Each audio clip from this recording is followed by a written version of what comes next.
ஆச குத்தாலத்து அருவி போல ஓட ஓயாம பேசி பேசி மாமா நீ உணர்ச்சிகளை தூண்டி பார்க்கலாமா வாயாடி லாபம் என்ன வாமா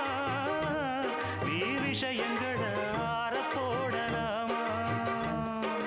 வெச்சது யாரு சொக்கப்படி என்னவ பண்ணும்படி